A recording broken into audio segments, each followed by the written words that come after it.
I mean this in the most respectful way possible, but it's almost like he's a science experiment and we're just wanting to see how all this plays out.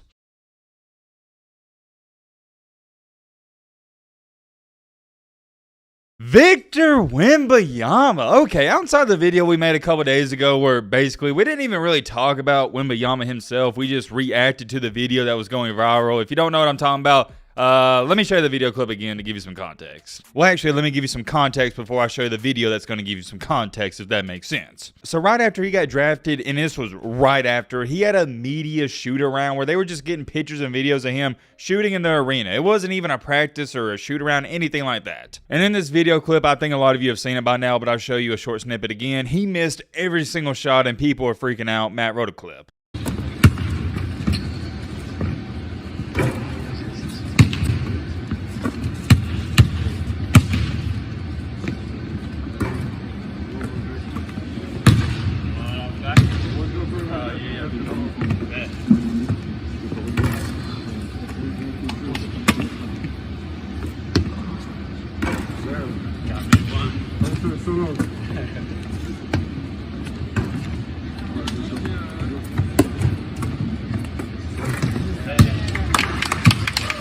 If you haven't seen that video, I'll pop it up right here. Feel free to check it out and I'll give you my entire opinion and we talk more about that. But to make a long story short, I'm going to say the same thing in this video as I said in the prior one.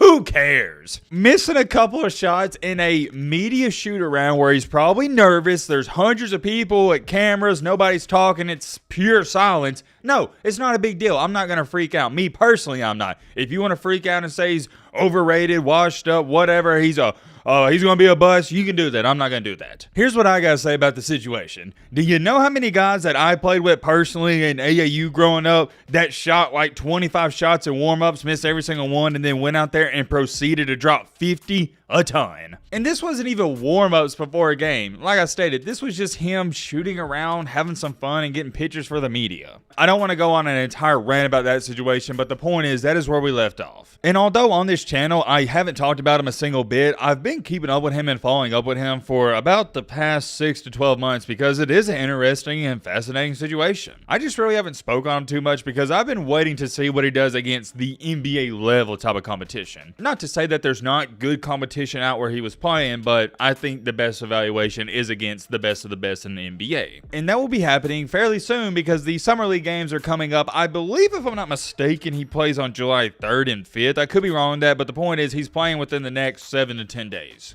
And come on, guys, let's not act like we don't know how this is going to go. People are going to critique him off of every single thing he does, every little thing. Do I think a Summer League game is a big deal? Not really, but people are going to critique him, so just be ready for it. I'm giving you your disclaimer now. And matter of fact, why don't I just give you an example that happened a couple days ago? If people are going to freak out and critique him about shooting and missing 6 shots in a media shoot-around, what do you think is going to happen if he does bad in a Summer League game? Think about that. Getting on track, though, and talking about what we need to talk about, this Victor Wembanyama situation, and I don't want to overhype it, but I don't know another way to say this, it is extremely interesting. Whatever word you want to use, intriguing, fascinating, perplexing, whatever one, it don't matter. You want to know why it's so interesting? I have a great example. I'm going to use myself. I would say I'm not a casual NBA fan, but I'm slightly above a casual. I don't know as much about the NBA as I do with the NFL and college football. I'm not going to say I'm a casual because I don't think I am, but I'm slightly above a casual. On a scale of 1 to 10, if 5 is being a casual and 10 is knowing every single thing about every single team and player, I would say I'm a 6. I want to give y'all my perspective because I think a lot of people, they're in the same boat as me. You watch the NBA, but you really don't get into it until the playoffs.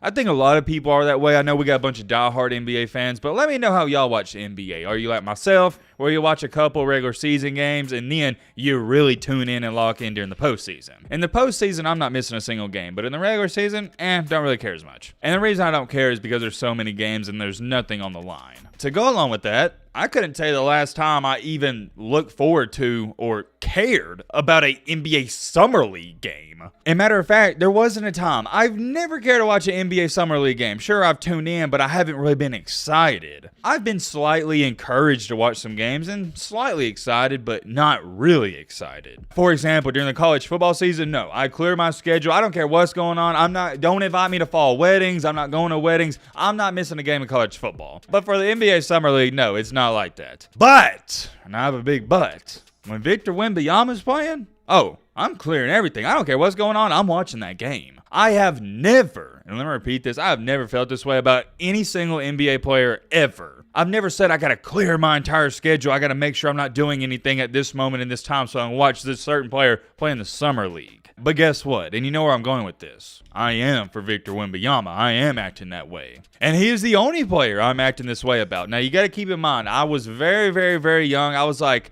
I think 4 to 5 years old when LeBron James, he was coming into the NBA. He's the only other prospect that I'd say a lot of people felt this way about. And coincidentally enough, people have labeled Victor Wembanyama as the best prospect since LeBron James. And some would argue and say that if they were in the same draft class, they'd pick Victor Wembanyama over LeBron, and I think that's ludicrous. If Wembanyama and LeBron are in the same class, I don't care. People try to disrespect LeBron. I'm not even a LeBron fan. Y'all know this, but don't disrespect LeBron like that. Don't do it. LeBron could have played at the NBA at the age of 16. He wouldn't have been good, but he could have gave you 12, 5, and 5. Don't even try that with LeBron. Don't even try it. With Victor Wembanyama, I don't think he's as ready for the NBA like LeBron was, but potentially, who knows what his ceiling is? You're talking about a guy who's 7'5" with shoes on. He's 7'3.5" without shoes on, that has skills like a point guard. It's unreal. It really is. And the one thing that fascinates me the most is it has nothing to do with him in basketball. I just want to see if he can stay healthy. Because when you're big, tall, and your body's not proportioned right, it's hard to stay healthy. I'll go as far as saying this. I'd be shocked if he does stay healthy. It just doesn't seem humanly and physically possible. I hope he stays healthy because I want to see how it turns out, but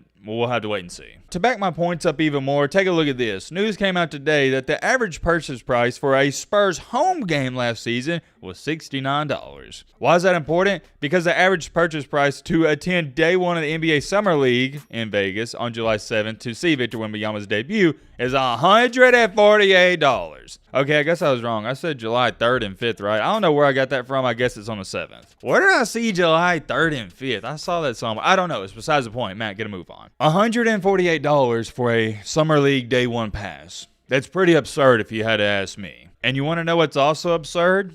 I don't think it's a bad deal. I might consider, if I was in that area, paying that much to see this kid play. It's hard to describe because we've never seen anything like it. He's must-see TV. I mean this in the most respectful way possible, but it's almost like he's a science experiment and we're just wanting to see how all this plays out. There's a lot of boxes he's got to check off. Number one, okay, can he stay healthy? Boom. He checks that box off. Okay, he can stay healthy, but can he score and can he physically compete and play in the NBA? And then we check that box off. And then it's like, okay, if he can play in the NBA and be good at it, just how good can he be? Can he be a Hall of Famer? Can he be an All-Star? We don't know. And the funny thing is, if you were to tell me that he's going to be a bust and he wouldn't be an All-Star, I could see that happening. But on the contrary, if you were to tell me he could be one of the top 5 greatest players of all time, I could also see that. And why it's so fascinating, and I can't emphasize this enough, is because with LeBron James, for example, you couldn't even do that. If you were to tell somebody back then when LeBron was coming out of high school that he wouldn't even make at least one All-Star game, everybody would thought you were crazy. People knew at bare minimum LeBron James was going to be an All-Star caliber player. But with Victor Wembanyama, you just don't know. The possibilities are endless. He could be one of the biggest busts of all time, never make an All-Star game, or on the contrary, he could be one of the greatest to ever play the game. Who could you ever say that about? I don't know any player. And to go on top of all that, the expectations for this young man are just straight up weird. And I'm going to use weird because they're not even realistic. There are people out here, I'm talking about the experts and people on ESPN that are stating,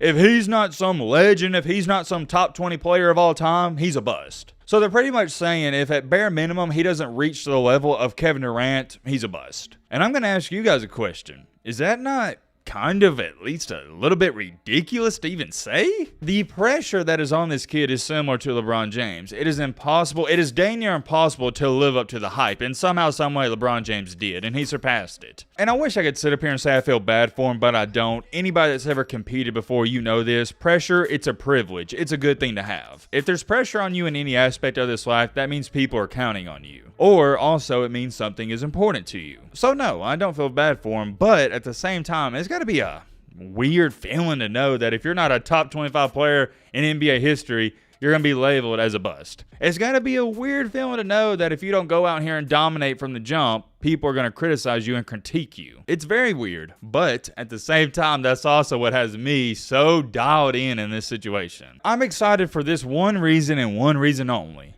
I don't know what to expect. Because in the NBA, these guys, these veterans and all these players hearing all this crap about them, they're sick of it and they're going to try to teach him a lesson and they're going to push him around and bully him. And that's what I'm real curious to see. I want to see how he responds to all of it. I'm so invested in this situation for the same reason you are. Number one, we've never seen a player or a prospect like this in the history of the NBA. And number two, we don't know how it's going to play out. That's all there is to it. Let's not overcomplicate this. Let's make it short and sweet. I'm curious. Let me know your thoughts down below. But roll a